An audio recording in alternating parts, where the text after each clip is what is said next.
Brothers and sisters, greetings and peace be upon you.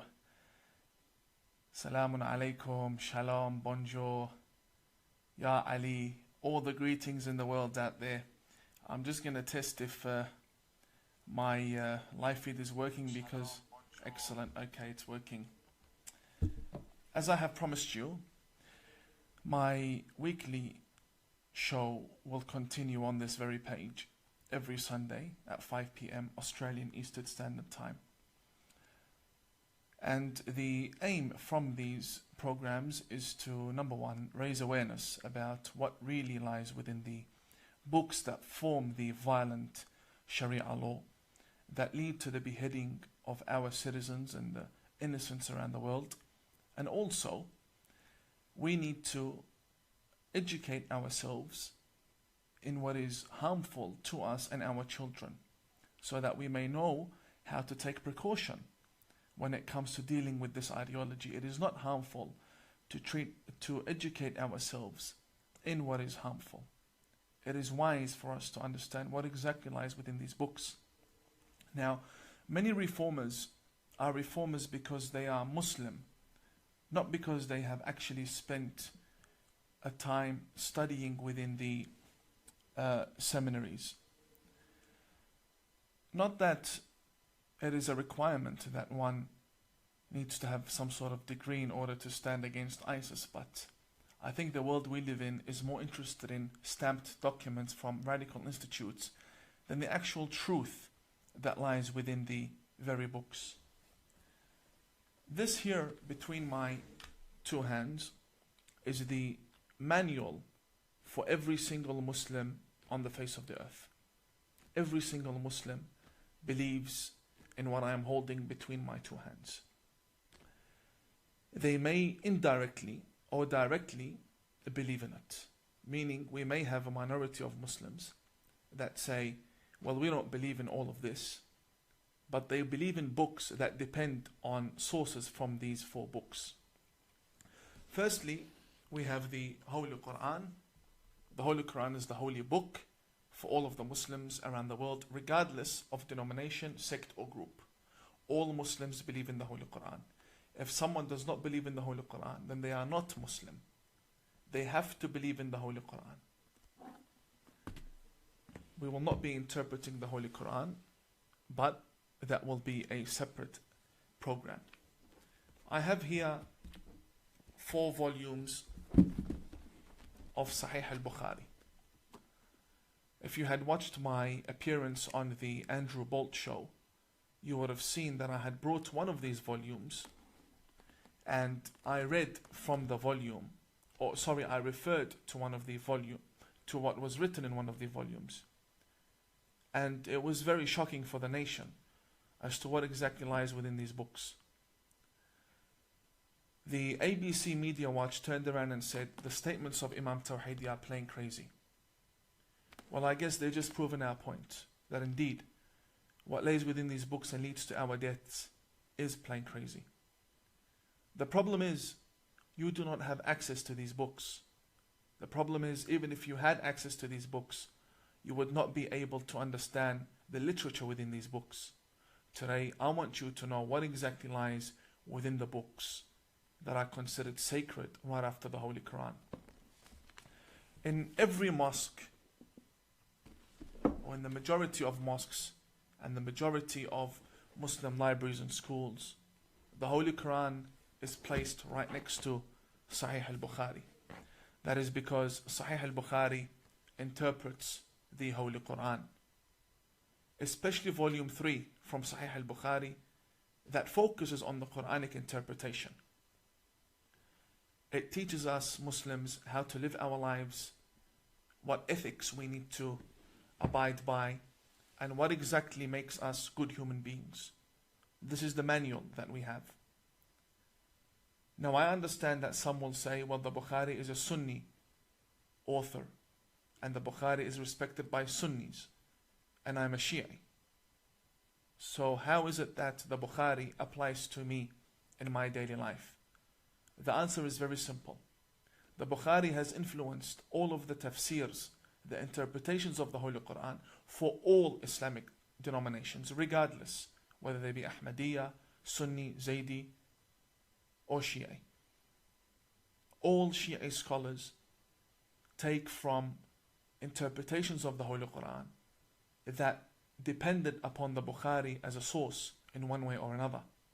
This book has influenced every school of thought, and even grand ayatollahs within the Shia school of thought, such as Fadlullah, Khamenei, Khomeini, and also lecturers such as Ahmad al-Wa'ili.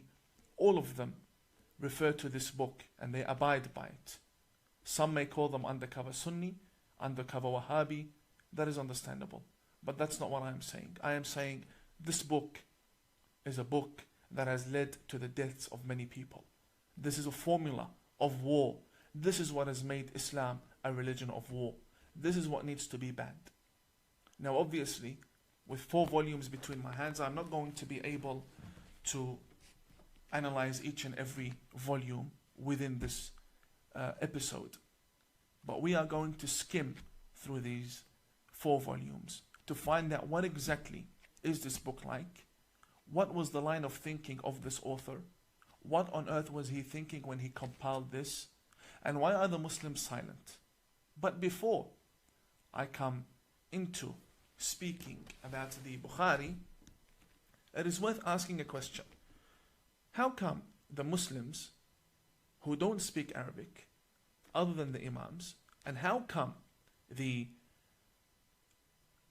Muslims who don't speak Arabic completely, and how come non-Muslims, university teachers who have studied Islam and received degrees in Islam, how come they haven't come across this? Why is it that we are now learning about this Bukhari? The answer is very simple. When you go to a Muslim bookstore and you say, can you give me a copy of the Bukhari? You would expect to get this, but instead they will give you this.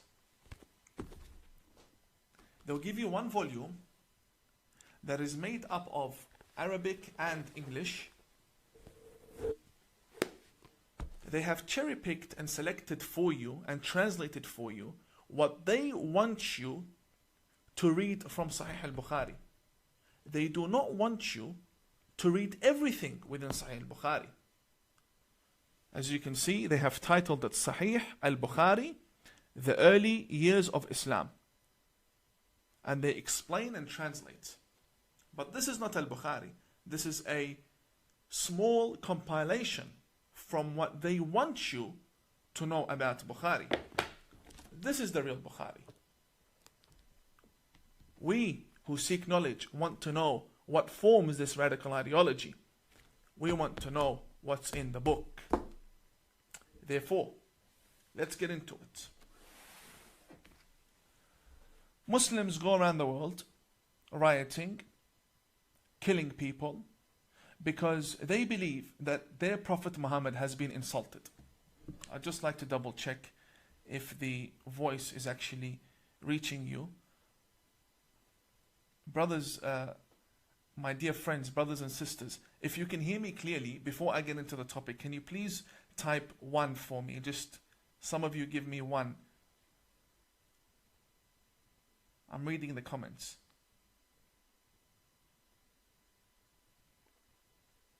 Just a 1, thank you very much. If you can hear me, can you please confirm?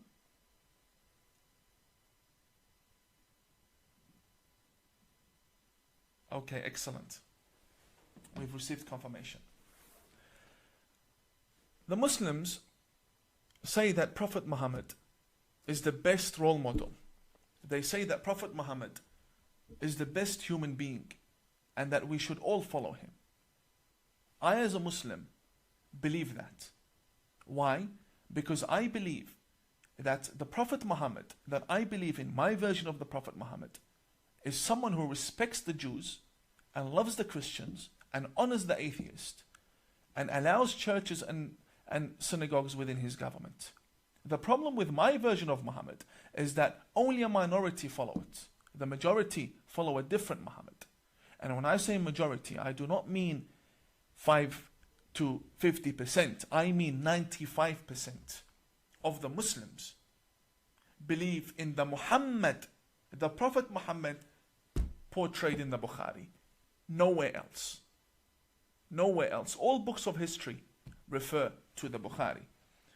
So let's find out, what really is Muhammad like according to the Bukhari, according to the faith of the Grand Mufti, according to the faith of television celebrities that are Muslim in this country, according to the faith of activists within America.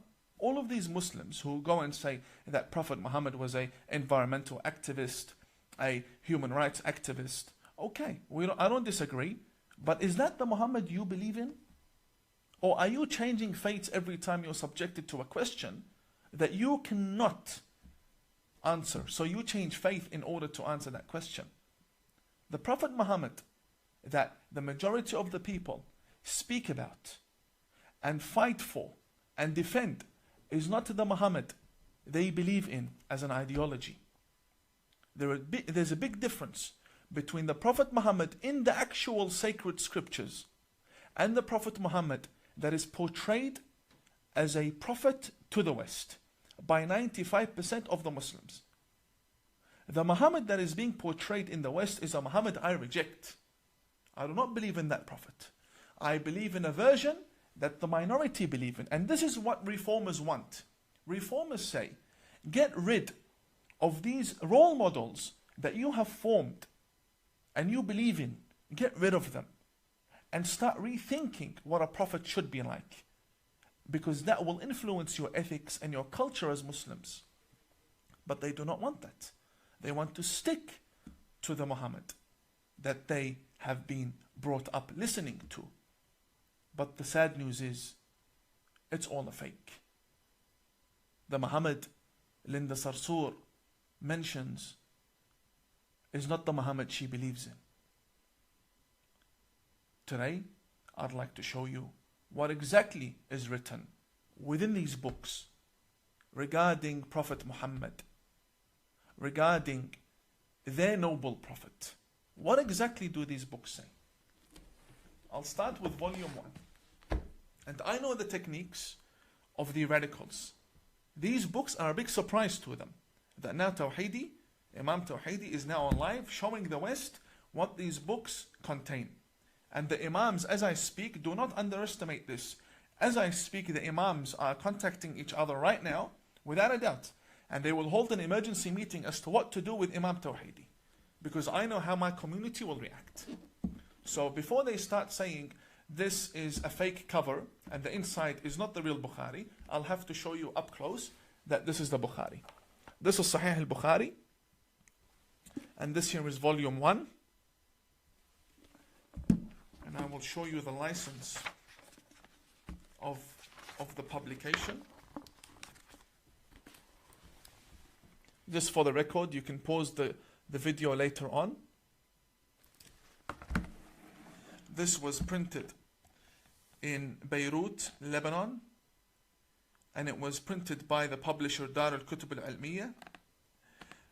It was printed in 2014, and it is titled Sahih al-Bukhari, The Correct and Authentic Traditions of al-Bukhari, and it contains prophetic hadith. This is volume 1. This is exactly what I was taught. Let me show you why I had to rebel against the school of thought that once upon a time wanted me to be a missionary to the West. So you can understand why these statements are being issued against me, saying I'm a fake. I'm a fake because I left this. We don't need to go too deep into the book. First volume. And let's look at the first 100 pages within the book. Page 45 of this very book, volume 1, and segment 5, it is called Bab al-Takhfifi fi al-Wudu'. It speaks about the purification and purity of oneself before engaging in any form of prayer. Muslims wash themselves 5 times a day, meaning they wash the face, they wash the hands first, then the face, then they come to the two arms and wipe on the head, and then they wipe on the feet. This is called the ablution. It's called the wudu. The wudu. It's also pronounced wuzu or wudu. It is a must. There is no prayer accepted in Islam without that purification beforehand. They mention the Prophet Muhammad. They themselves, 95% of the Muslims believe in this.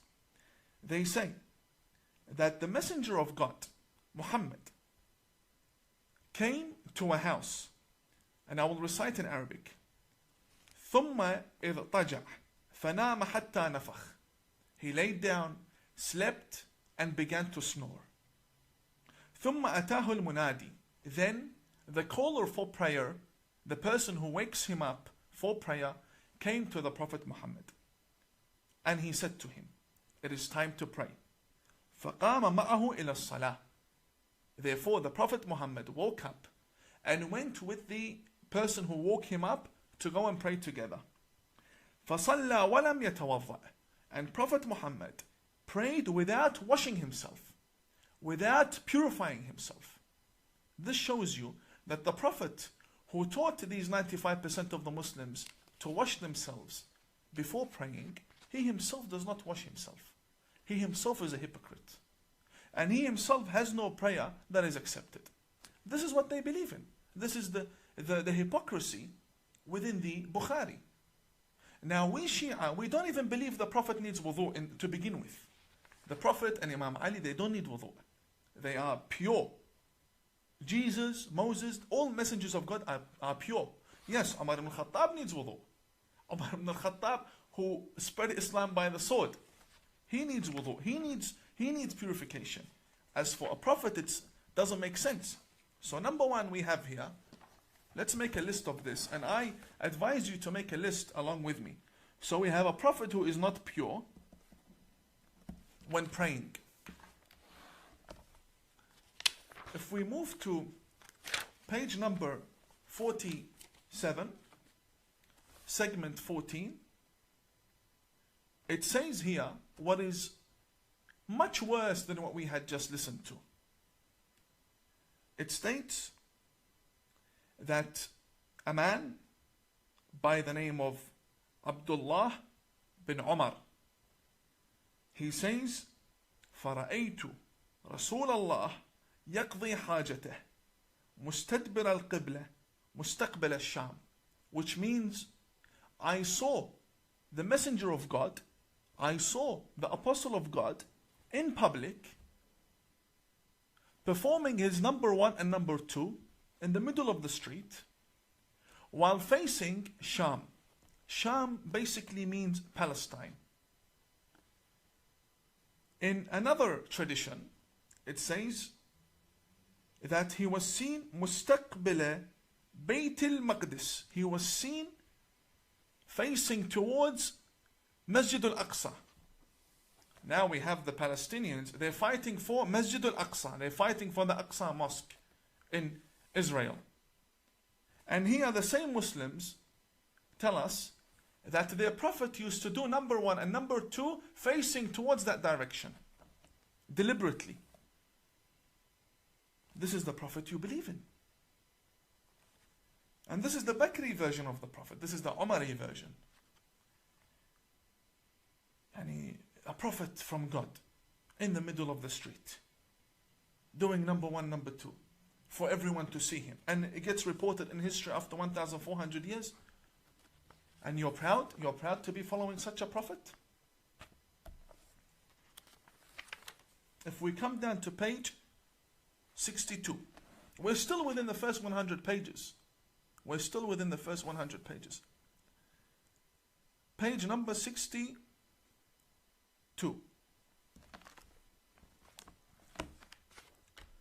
It states, أتى النبي, the Prophet came, فبال قائما, ثم دعا بماء, فجئته بماء فتوضأ. Which basically means Prophet Muhammad came and he urinated while standing up. He wanted water, we got him water. Then he performed ablution, he performed the wudu. in order to pray. The problem is in Australian media, the radical preachers in Sydney tell me and you that if you stand when you urinate, you are doing an act that is like the act of animals. That's what they say. They say only animals stand and urinate.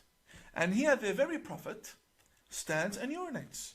I will show you. I'm not here making things up here. All highlighted in yellow for you. I'll bring it up to the camera. That the Prophet, peace be upon him and his family, urinated when standing. Which means he's a hypocrite. And he has no ethics, according to the Bukhari. And I would love for the Grand Mufti, and I would love for Brother Walid Ali, Dr. Walid Ali, Sister Linda Sarsour, to come and defend their Prophet. This is your book. Either you denounce the book or you denounce the Prophet. Which one is it? So now we have a Prophet who urinates when standing like an animal. Like an animal. And we have number 1 and number 2 in public. This is the book that forms Sharia law. Let's read what's in this book. Come to page 72 of volume 1 of Sahih al-Bukhari. This one here is worse. Yani, as you go deeper into the book, the worse it gets for you. It states here, كان النبي يدور على نسائه في الساعة الواحدة من الليل والنهار وهن 11. قال قلت لأنس أو كان يطيقه؟ قال كنا نتحدث أنه أعطي قوة 30. What does this mean? It means that the Prophet Muhammad used to visit all of his wives, and they were 11, and he would engage with them all in sexual intimacy. And he would do that during the day and during the night. And all 11 of them. And he wouldn't wash himself. He would not wash himself between each wife. So the person who narrated this report, he said, is this true? That Prophet Muhammad has the ability to satisfy 11 women? Here it says, he was given the power of 30 men. Yeah, Bukhari, who are you trying to fool? Who are you trying to fool? When you read this is the Prophet Muhammad that we were taught. I didn't bring this from Jupiter. This is the book for the greatest scholar in Islam after the Quran, according to 95% of the Muslims. I didn't make this up. It's in the Bukhari. I'm more than happy to bring this on any platform and we'll debate about it. This is very sad. Very sad. Prophet Muhammad, who you love and you go around killing people for. This is your hypocrisy. This is what you believe about your Prophet. This is the issue when we say ISIS came from Sunni Islam and they are doing what they are doing in Iraq. Or everything is focused about the sexual desires that they have. Blow yourself up to get 72 virgins. This is your Prophet. Running around during the day and the night. He has nothing better to do. God sent him to engage in intimacy. He had nothing better to do, according to your most important source. Now this, and we're still on page 72. We're still on page 72, over here. Page 72. We haven't even reached page 100. And it just gets worse. This is volume 1. Volume 1 from Sahih al-Bukhari. As we are going through these books, you will see that the level of intellect and integrity and dignity and respect that the author has when speaking to his people regarding his own Prophet is very low. Very low level of respect when speaking about the Prophet.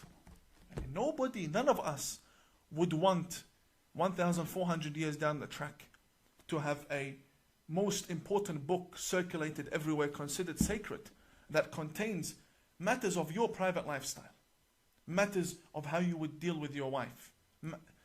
These are shameful things, and these are present in every mosque. And this is why our youth focus on the 72 virgins. Because if their Prophet is running around after women 24/7 in the day and in the night. في الليل والنهار. It's written in the book. During the day and during the night. Then we cannot blame the radicals for wanting 72 virgins. Now we come to page 221. 221. The chapter of Jihad begins.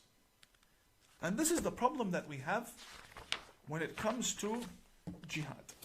This here is volume 2 from Sahih al-Bukhari, the most sacred book after the Holy Quran. And this here is the chapter of Jihad, so nobody says we're making things up. Chapter of Jihad. We will open the chapter of Jihad that is present in all of our mosques. Thank you very much. Thank you very much for importing these books from overseas. Segment number 7 in chapter 6 of volume 2, page number 223, as I have highlighted for you. I don't know how clear that is. I can provide you with scans if you like. The name of the chapter says it all. The name is called Bab Tamanni al-Shahada. The chapter of loving martyrdom. I want the Grand Mufti to answer me, what does this mean exactly? Because I know they will say it took it out of context. No problem. I'm an Imam and I've taken it out of context. You explain, please. قال رسول الله صلى الله عليه وآله والذي نفسي بيده لوددت أني أقتل في سبيل الله ثم أحيا ثم أقتل ثم أحيا ثم أقتل ثم أحيا ثم أقتل. What does that mean? It means that Prophet Muhammad says, I vow by God that I wish that I could be killed for the sake of Allah, then brought back to life, then killed, then brought back to life, then killed, then brought back to life, then killed once again, and then you go become a martyr and you go and you get your 72 virgins. And this is not something that we are just reading. This is not a magazine. This is Sahih al-Bukhari. The authentic. Sahih means authentic. After intense filtration for 1,200 years, this is what we have now come with to form the religion of Islam. So when you see its non-stop attacks towards the West, you know why. Because they themselves wish to die, come back to life, to die again, come back to life, and die and come and non-stop. This love for death that they have, I don't know where it comes from. Do you know where it comes from? It comes from this book. When you wonder, what is the root for terrorism? This book. This here.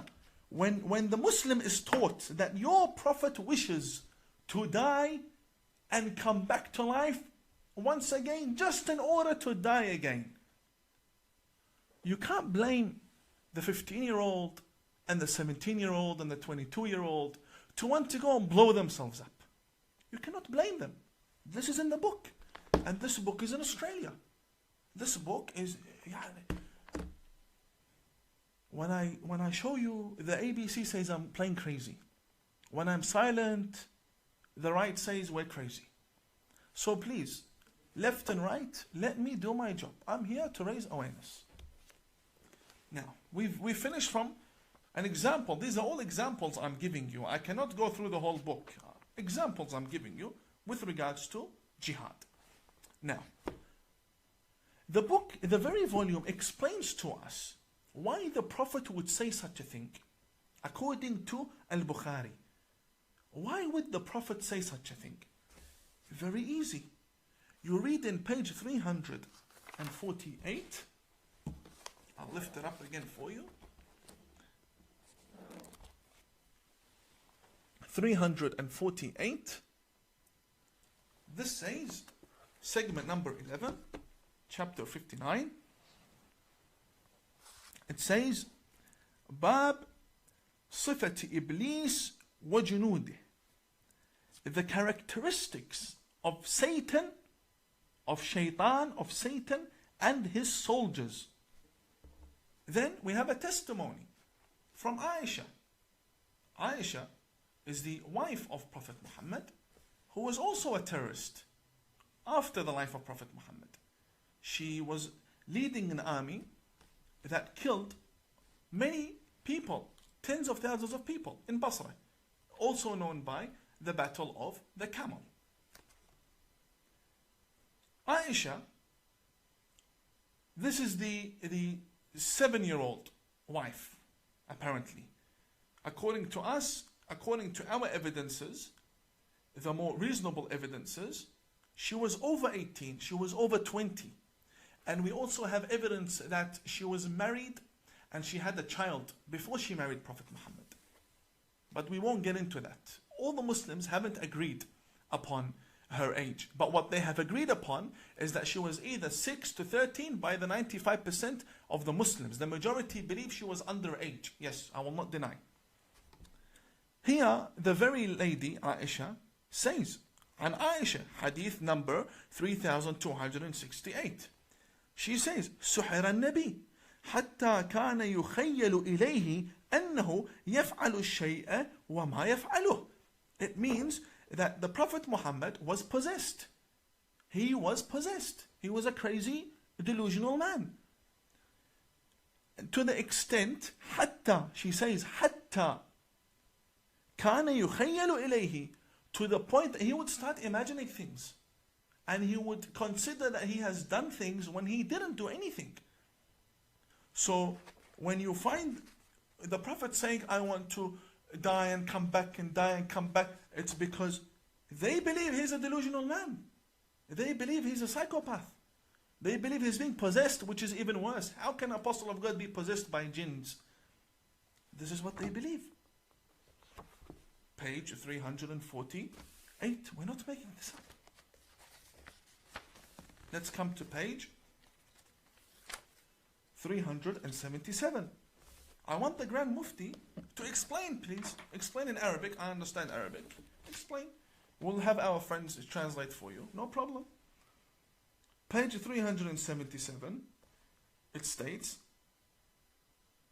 that the Prophet in 3372, Prophet Muhammad used to doubt in previous prophets, which clearly contradicts the Holy Quran.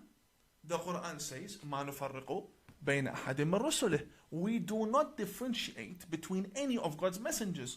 Here the Prophet Muhammad says, أن رسول الله قال نحن أحق بالشك من إبراهيم إذ قال رب أرني كيف تحيي الموتى.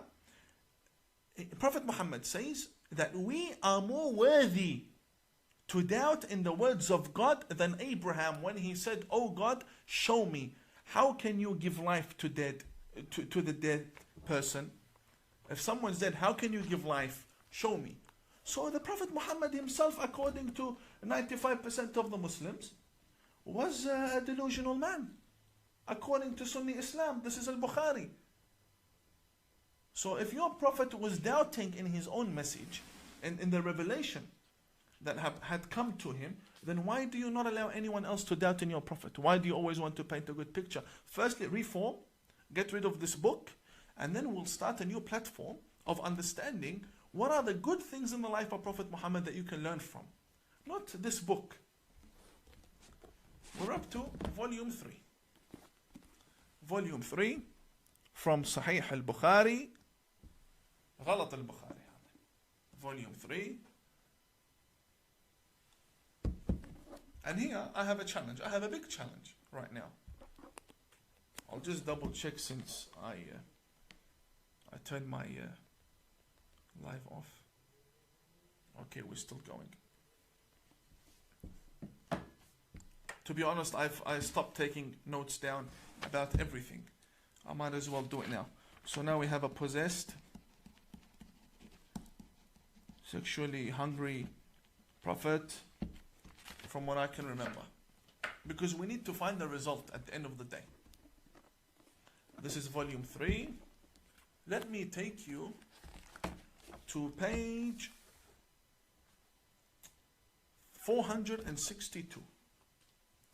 This one here. Any Muslim from the majority faiths. A big challenge to all of my brothers out there. The Grand Mufti, the Australian National Imams Council, all of my brothers. Sister Linda Sarsour, all of my sisters as well. Sister Linda Sarsour, Yasmin Abdul Majid, Brother Walid Ali, all of the brothers who consider themselves Muslim. This is your book. And this is not any book. This is the number 1 book after the Quran. Page 462 states, Hadith number 5445, segment number 44. The door or the chapter of the dates. Dates. قال رسول الله, it says, the Prophet Muhammad says, من تصبح كل يوم 7 تمرات لم يضره في ذلك اليوم سم ولا سحر. It states over here, because I want to show you the accuracy of this book that is killing our people. I want to show you the accuracy. It says over here, whoever wakes up and eats dates, whether they be 7 or different reports, whoever eats dates will be immune to poisoning during that day. Whoever eats dates will not be affected by any poison. It says over here, sum, which means any poison. Okay. I have a challenge. I have here dates. And I have here kerosene. I have here kerosene. And I have a cup of water. I have an empty cup, a glass. So you can see perfectly. And I have 2 dates over here. My challenge to the Australian National Imams Council. If this book is accurate, that means the Prophet portrayed in the previous volumes we just shown is an accurate portrayal. And you cannot blame anyone for thinking wrong about your Prophet. If it is not true, then denounce. Say this is not a good book. Do not consider it sacred. Because people are dying because of the chapter of Jihad. If it is true, then come. Here, I have 2 dates for you. I have 2 dates and it's iftar time. Now you're breaking your fast. 2 dates and I will pour you a cup of kerosene from Bunnings Warehouse. Come drink. Yalla Habibi, come. Come drink, and I want to see how you will not end up in the hospital. If you end up in the hospital, then you have done that to yourself for the sake of your own faith. If you end up dying or you end up with serious injury, then you're a victim of your own faith. This is what you believe in. And if you end up healthy and nothing's wrong with you, I will convert to your faith. I will resign as a Shia Imam and I will come and I will kiss your feet and I will study under you. I will start all over again. If you can prove me wrong, come. I'll pour you 1 cup from this after you have 2 dates so we can see exactly, is this book accurate or no? If it is really the word of God and if it's really what you believe is correct, come. I give you 2 dates plus here kerosene and enjoy. This is nonsense.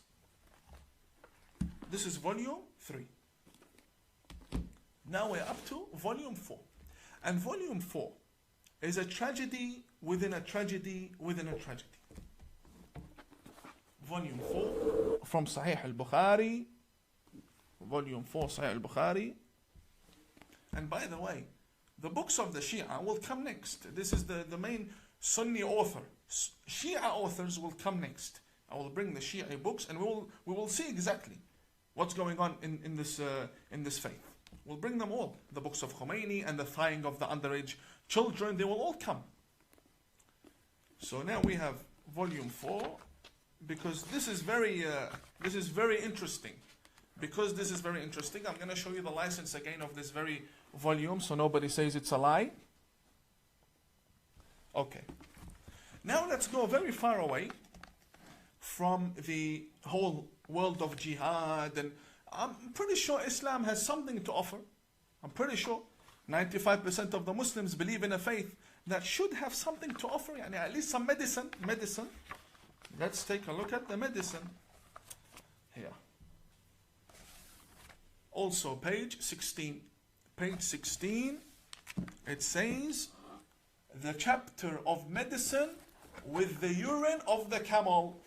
تفضل. Chapter of medicine with the urine of the camel. Medicine, medication, cure with the urine of the camel. Let's read.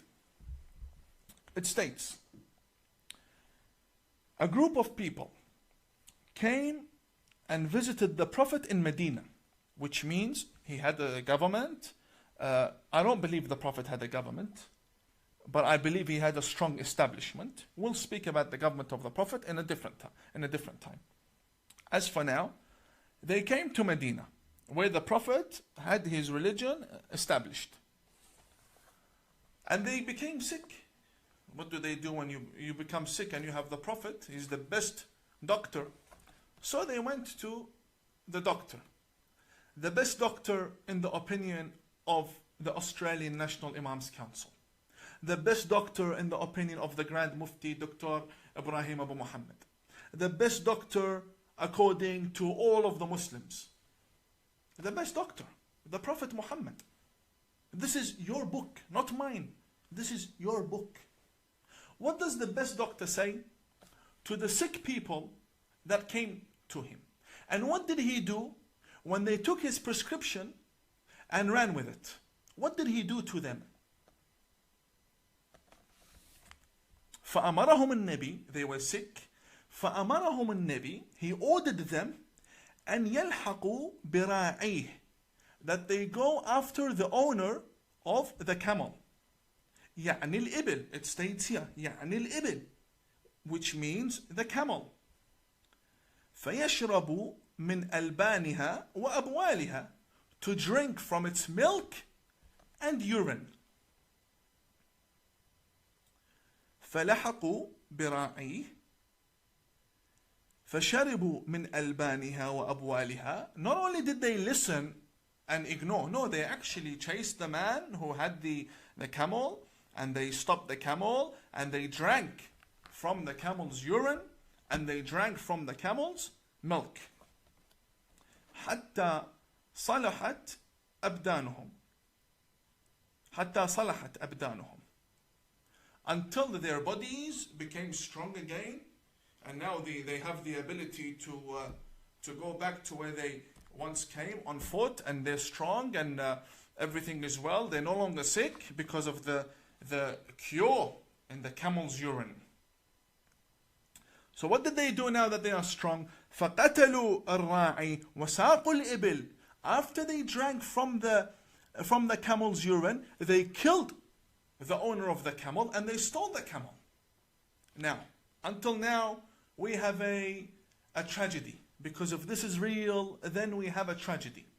What is coming up, it's something I cannot call a tragedy. Watch. The Prophet orders them to go and drink urine from the camel. They go, they drink the urine and the milk, and then they kill the owner, they steal the camel, and they come back. Listen to this. فَبَلَغَ النَّبِي, the Prophet heard. Prophet Muhammad heard. فَبَعَثَ فِي طَلَبِهِمْ فَجِيءَ بِهِمْ. So he said to his companions, go bring these two people who did this to the owner of the camel. So they brought them. What did Prophet Muhammad do? فَقَطَعَ أَيْدِيَهُمْ وَأَرْجُلَهُمْ, according to them, to the 95% of the Muslims. Ya Grand Mufti, can you please explain? The Prophet here chopped their hands and their legs. Why? Because they stole a camel. It states, فَقَطَعَ أَيْدِيَهُمْ وَأَرْجُلَهُمْ وَسَمَّرَ أَعْيُنَهُم. And he brought two nails, the nails that you would use for the wall, and he poked their eyes with it.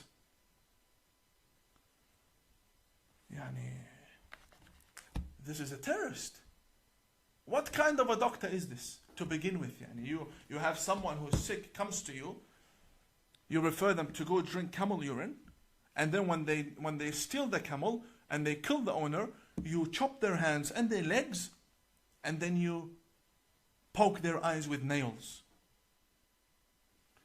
This is your prophet. This is your prophet. I did not make these books. This is your religion. Here, can you please explain? We just went through 4 volumes, and next week will be the Shi'i books. These are your volumes. Can you please explain to me? Because what I did now, I translated what is in the book. That's all I did. I did not add anything from myself. I translated what's in the book. Can you please explain if I as an imam have taken it out of context? You please explain to me. How can 4 volumes be taken out of context? How can go drink the urine of the camel be taken out of context? How? But you don't find any of this in this English version that they give you as a gift on the streets of London and in Sydney, because they do not want you to know what's in the book. Therefore, this is the very book that teaches us jihad, and this is the very book that teaches the Muslims how to love their prophet. We saw their prophet, and we saw the jihad, and we saw exactly what Bukhari teaches. Dear Grand Mufti, dear Mufti of Egypt, dear Mufti of Lebanon, Mufti of Syria, any Mufti, come defend your prophet. Can you please respond to me about exactly what's written in these books, and why is it not written in the English version for the people to read? This is not sectarianism. I'm not here to make divisions within the community. I myself, I am an outcast from the community, but I am calling for reformation. We clearly have a problem in the books that we consider to be sacred scriptures. If this is the book you use to interpret the Quran, then you cannot blame people to hate your Quran. You cannot blame people to hate your Quran. If this is the intellect that we are displaying our religion with to the world, then may God be with the world and may God be with the religion. Because this is clearly something wrong. I stand against this book and against the author of this book. And I do not consider it to be sacred at all. And next week I will show you the books of other denominations that need reformation. My purpose here is to show you exactly what needs to be left within Islam. We cannot be reformers if we go to the mosque and we pray behind imams that quote from this book and revere this book and respect this book. The chapter of jihad was more than enough. All we had to read was 1 line. The chapter of jihad makes over 100 pages. I only read for you 1 line. To me, these are all attributions to my prophet. I do not believe in them at all. I am a kafir in this book. I do not believe in it at all. I believe in the prophet that loved Moses and loves Jesus. And we have a study, but the problem is only a minority believe in that study. And now we have reached the end of the first show. I honestly pray that you had somewhat benefited from tonight's episode where we raise awareness regarding these books. May God bless you all. Thank you very much for your time, and I will see you in my next live stream. God bless you all and have a good night.